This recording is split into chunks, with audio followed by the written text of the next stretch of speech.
नमस्ते बच्चों। मैं राजेश कुमार योगी आपके अपने YouTube चैनल योगी हिंदी क्लासेज में हार्दिक स्वागत करता हूँ। आज हम पढ़ेंगे, एक नया टॉपिक है हमारा, बड़ा ही सरल लेकिन हर जगह इसका प्रयोग किया जाता है, बड़ा ही महत्वपूर्ण है। भाषा और बोली सुनने में हमें साधारण सा लगता है लेकिन बड़ा ही महत्वपूर्ण विषय है।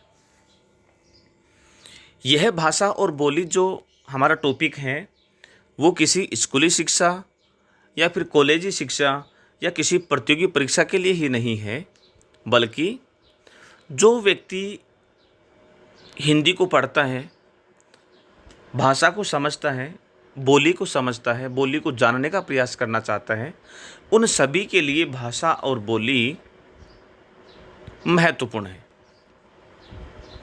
तो बच्चों के लिए तो उपयोगी है ही, जो पढ़ने वाले बच्चे हैं उनके लिए तो यह सभी प्रतियोगी परीक्षाओं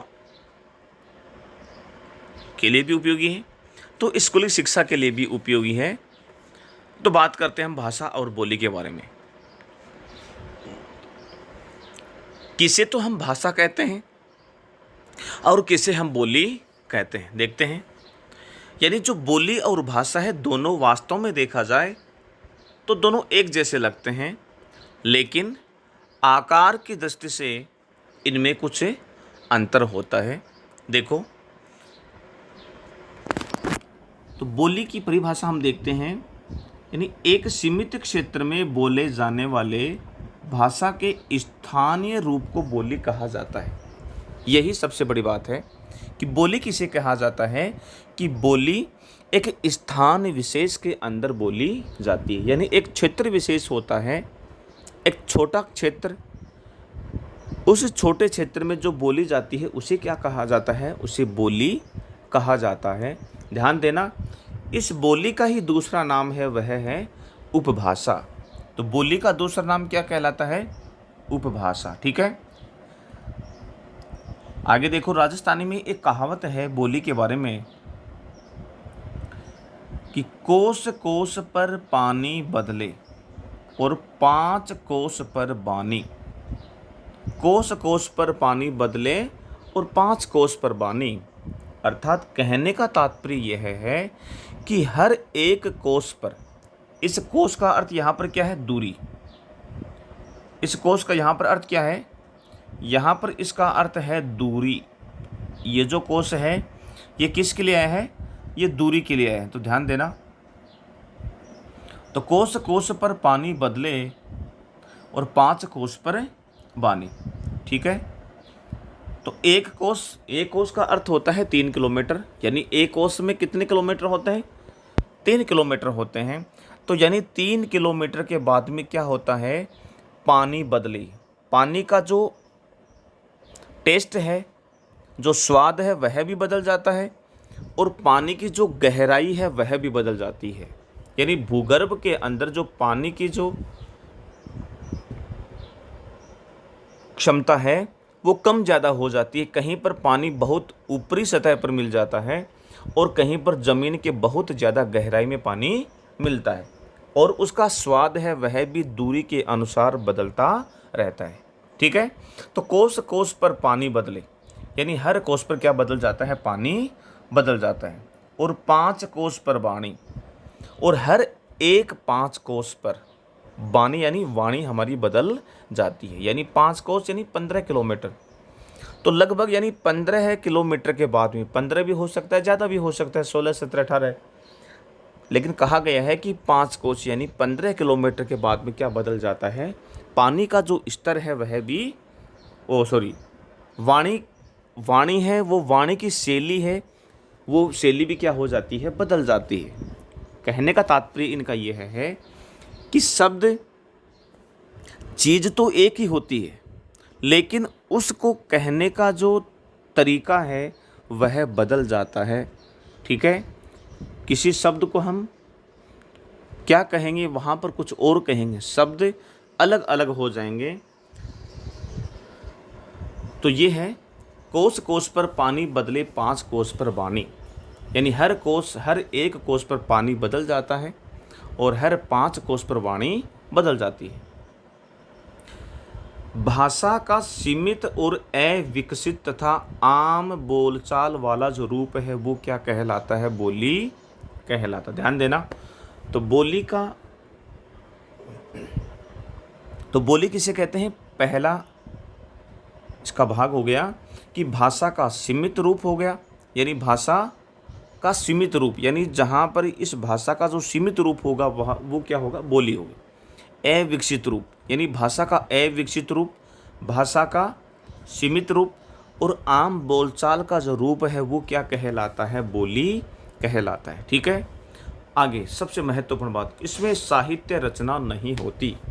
इसमें किसी भी प्रकार की कोई भी साहित्य की रचना नहीं होती। किसमें? बोली के अंदर साहित्य की रचना नहीं होती। क्यों नहीं होती है? क्योंकि इसका कोई व्याकरण नहीं होता। क्योंकि बोली का कोई भी व्याकरण नहीं होता है, वह शब्दकोश नहीं होता है, इसका कोई शब्द भंडारण शब्दकोश भी नहीं होता है। जबकि तुलना करें, जबकि भाषा विस्तृत क्षेत्र में बोली जाती है, जबकि जो भाषा है वो भाषा का रूप क्या है? जस्ट अपोजिट है, एकदम से उल्टा है बोली से। भाषा का क्षेत्र कैसा है? विस्तृत है, और बोली का क्षेत्र कैसा है? सीमित है। तो पहला इनका अंतर क्या हो गया? भाषा का क्षेत्र है वो बड़ा होता है, भाषा का क्षेत्र विस्तृत होता है, जबकि बोली का जो क्षेत्र है वह छोटा और सीमित और संकुचित होता है। भाषा का व्याकरण होता है, भाषा का शब्दकोश भी होता है। भाषा का क्या होता है? व्याकरण भी होता है और भाषा का शब्दकोश भी होता है। यहाँ पर मैं आपको एक जानकारी के लिए बता दूँ कि ये जो आपके पास शब्द आया है व्याकरण, ये जो व्याकरण शब्द है यह पुल्लिंग शब्द है, स्त्रीलिंग शब्द नहीं है। मूलतः हम क्या बोलते हैं इसको? हम कहते हैं कि व्याकरण स्त्रीलिंग शब्द है, लेकिन स्त्रीलिंग नहीं है, यह क्या है? पुल्लिंग है। जब हम इसको वाक्य में प्रयोग करेंगे तो हम कहेंगे कि हिंदी का व्याकरण बहुत सरल है। ऐसे नहीं कहेंगे हम कि हिंदी की व्याकरण, हिंदी की व्याकरण हम नहीं कहेंगे। हम क्या बोलेंगे? हिंदी का व्याकरण। क्या कहेंगे? का। हिंदी का व्याकरण बहुत सरल है या कठिन है। तो व्याकरण शब्द क्या है? पुल्लिंग है। तथा उसमें साहित्य लिखा जाता है। ठीक है। तो भाषा के बारे में बात हो रही है, तो भाषा का क्षेत्र है वो विस्तृत होता है, भाषा का एक व्याकरण होता है, उसका एक शब्दकोश होता है, भाषा का साहित्य लिखा जाता है। आगे देखो, किसी बोली का संरक्षण तथा अन्य कारणों से यदि क्षेत्र विस्तृत होने लगता है, विस्तृत यानी बड़ा रूप, बोली का जो रूप है वो क्या होने लगता है? बड़ा होने लगता है। आकार की दृष्टि से वह ज़्यादा बोले जाने वाले प्रतिशत में आ जाती है, यानी उसका क्षेत्र है वो दायरा है वो बढ़ जाता है। तथा उसमें साहित्य लिखा जाने लगता है। क्या लिखा जाने लगता है? यदि उस बोली में क्या लिखा जाने लगता है? उस बोली का साहित्य जब लिखा जाने लगता है तो वह क्या बन जाती है? भाषा बन जाती है। अब आपसे कोई पूछ ले कि कोई बोली भाषा कब बन जाती है, तो सीधा सा उत्तर है कि जब उसका आकार किसी कारण से विस्तृत होने लगे। क्या होने लगे? विस्तृत होने लगे, या उस बोली का संरक्षण होने लगे, तो वही बोली फिर क्या कहलाती है? भाषा कहलाती है। अर्थात उसमें साहित्य भी लिखा जाने लगता है, उसका क्षेत्र विस्तृत हो जाता है, और वो क्या कहलाती है? फिर बोली क्या कहलाती? भाषा कहलाती। तथा उसका व्याकरण भी क्या होता है? निश्चित होने लगता है। किसका व्याकरण निश्चित होने लगता है? किसका व्याकरण निश्चित होने लगता है? भाषा का। ठीक है, तो ध्यान देना। तो बोली और भाषा में मुख्य अंतर यही है। ये प्रश्न ऐसा प्रश्न है, ये एक ऐसा टॉपिक है जो एक साधारण सा है, जबकि हर परीक्षा में, हर इंटरव्यूज़ में नॉर्मली पूछ लिया जाता है कि भाषा क्या है और बोली क्या है। बोली भाषा कब बन जाती है और भाषा बोली में क्या अंतर है, बोली को हम दूसरा रूप और क्या कह सकते हैं। तो दोनों का अंतर आज हमने जाना कि भाषा क्या है और बोली क्या है। देखो यहाँ पर एक शब्द आया है, आपने देखा होगा कोश। इस कोश के भी 3 अर्थ होते हैं। देखो एक तो ये कोश हो गया, एक ये वाला कोश होता है पहला से, जिसको हम कहते हैं पहला से कौन सा है, ये तालव्य से। दूसरा ये जो है ये कौन सा से है, मूर्धन्य से। और ये जो तीसरा जो से कोश से लिखा हुआ है, ये तीसरा से कौन सा कहलाता है, दंत्य से। तो 3 से हो गए ये से के प्रकार। ये भी देखो आप देख सकते हैं, पहले से का अर्थ क्या है, तालव्य से, दूसरा मूर्धन्य, तीसरा दंत्य। तो पहले वाले कोश का अर्थ क्या है, पहले वाले कोश का अर्थ है शब्द भंडार। क्या अर्थ है,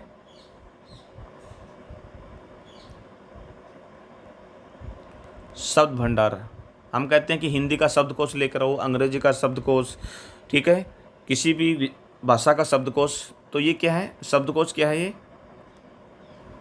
शब्द भंडार। दूसरा जो हमारा से है, वो से कौन सा है, ये वाला जो से है, इस से का अर्थ क्या है, इसका अर्थ है खजाना। इसका अर्थ क्या है, खजाना। देखो आपने नाम सुना होगा कि राजस्थान सरकार का या भारत सरकार का या फलां किसी भी सरकार का कोष है, वो क्या हो गया है, खाली हो गया है या भर गया है। या राजा महाराजाओं के जो कोष हैं वो हमेशा भरे रहते थे। तो ये इस कोष का अर्थ क्या हो गया, खजाना। तीसरा जो से आपके सामने लिखा हुआ है, वो तीसरा से कौन सा है, ये वाला से जो दंत्य से। इस कोष का अर्थ मैंने आपको पहले बता दिया था, क्या था, दूरी। ये किस रूप में लिया जाता है, दूरी के रूप में लिया जाता है। तो तीनों के अलग अलग अर्थ हैं, सभी को एक न बोलें आप। तो यहाँ पर देखो भाषा और बोली के अंतर को हमने जाना। भाषा किसे कहते हैं, बोली किसे कहते हैं।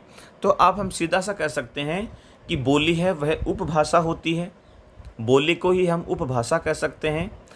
बोली का जो क्षेत्र होता है वह छोटे रूप में होता है, स्थानीय रूप में होता है, अविकसित होता है और आम बोलचाल के रूप में काम में लिया जाता है, जिसमें साहित्य की रचना नहीं की जा सकती, जिसका कोई व्याकरण नहीं होता, जिसका कोई शब्दकोश भी नहीं होता। ये बात तो किसकी हो गई, बोली के बारे में। और भाषा के बारे में बात हो गई कि भाषा का जो क्षेत्र होता है, भाषा का क्षेत्र विस्तृत होता है, उसका एक व्याकरण होता है, उसका एक शब्दकोश होता है और उसमें साहित्य लिखा जाता है तथा उसका क्षेत्र बहुत बड़ा होता है। ठीक है, तो आज हमने इसके बारे में जानकारी प्राप्त करी। यदि आपको अच्छा लगा है तो आप इसको लाइक करें, शेयर करें और ज़्यादा से ज़्यादा सब्सक्राइब करें। धन्यवाद।